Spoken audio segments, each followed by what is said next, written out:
Ici Normandie, jusqu'à 9h. Ici Matin. L'incendie de l'entrepôt Bolloré Logistics à Grand Couronne aurait-il pu être évité? C'est la question qui plane, toujours 2 ans et demi après ces 12 000 batteries au lithium parties en fumée.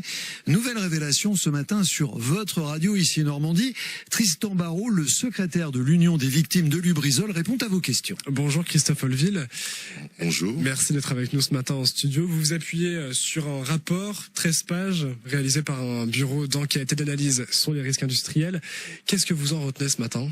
Alors, c'est pas vraiment un rapport, c'est les confessions intimes du président de la Highway Logistique, le fameux bâtiment qui a brûlé et qui dans le fait abritait les entrepôts de Bolloré Logistique. Bolloré Logistique louait pour entreposer des batteries qui appartenaient à Blue Solution, qui est elle-même une filiale de Bolloré. Alors, ce qui se passe du côté de Jean-Philippe Blangy, c'est que depuis pas mal de temps maintenant, il paie les factures d'une pollution qui lui a coûté presque 10 millions d'euros, donc ce n'est pas une paille quand même, et je pense qu'il en a gros sur la patate. Il commence à saturer d'être seul à payer, alors que dans son courrier, il dévoile effectivement au ministère de la Transition écologique et au BERI, le bureau d'enquête accident des risques industriels qui s'est occupé de l'enquête sur cet incendie, il dévoile un petit peu tout ce qu'il avait déjà dévoilé, nous le savions, dans son bilan comptable. Il est en train de faire l'addition des mois. Qu'est-ce que vous avez appris concrètement? Écoutez, lui, en tout cas, ce n'est pas à nous de nous faire une opinion là-dessus, mais est très loquace en ce qui concerne ce qui était stocké dans la cellule de son bâtiment, c'est-à-dire des batteries. Alors, bien sûr, au tribunal administratif, les avocats de Bolloré Logistique et Blue Solution se sont targués d'avoir mis des batteries en parfait état à l'intérieur de cet entrepôt. Et ça n'était pas le cas, endommagé plutôt? Il s'avère que, selon effectivement Highway Logistique, qui était vraiment bien sûr ces affirmations, puisqu'elles sont même en ligne sur un site officiel de l'État, autant dire qu'on n'est pas dans le complotisme là, bien entendu. Il explique que Blue Solution aurait éventuellement fait un tri de mauvaises batteries et les aurait mis, il le cite, dans la déchetterie de Grand Couronne, voilà, là on emploie quand même des termes assez forts, et bien sûr tout ça pour lui dans une plus pure illégalité. L'entreprise a menti? Ce sera à la justice de le dire. Ce n'est pas à nous, Union des victimes de Lubrizol, de dire que l'entreprise a menti, puisque là, vous vous doutez bien que tout ça va retourner au tribunal entre grosses firmes. Mais concrètement, il y avait des batteries dans cet entrepôt qui nécessitaient une vigilance particulière. Je pense que vu l'explication de la Highway Logistique, il est difficile de mettre en doute effectivement toutes les paroles de Jean-Philippe Blangy. Alors il y a quand même quelque chose d'intéressant dans cette histoire, c'est qu'il faut quand même féliciter les inspecteurs de l'Adréal, parce que j'étais présent au tribunal administratif, et les avocats les ont ni plus ni moins fait passer pour des incapables et des incompétents.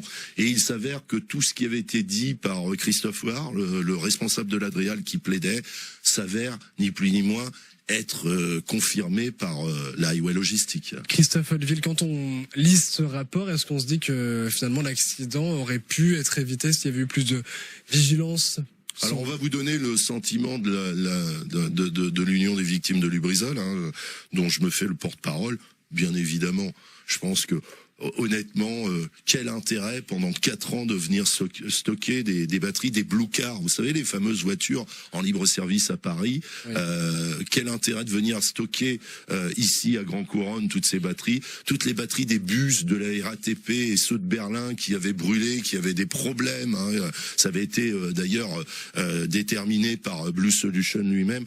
Pourquoi les avoir toutes stockées comme ça à Grand Couronne en prenant le risque qui malheureusement s'est avéré est un vrai risque? Cela dit, c'était une déchetterie Grand Couronne? Vous essayez de me verdir. Moi, c'est ce que je pense, mais Ok. ça ne regarde que moi. C'est à la justice de déterminer. Cela dit, une déchetterie qui a rapporté quand même beaucoup d'argent au groupe Bolloré. 15 millions d'euros, c'est ce que les assurances ont remboursé à Bolloré Logistique pour les batteries brûlées. Et 6 millions 3 à Bluecar. On n'a pas entendu parler de Bluecar, autre filiale, bien sûr, de Bolloré. 6 millions 3 sur les pièces auto qui ont brûlé dans cet entrepôt.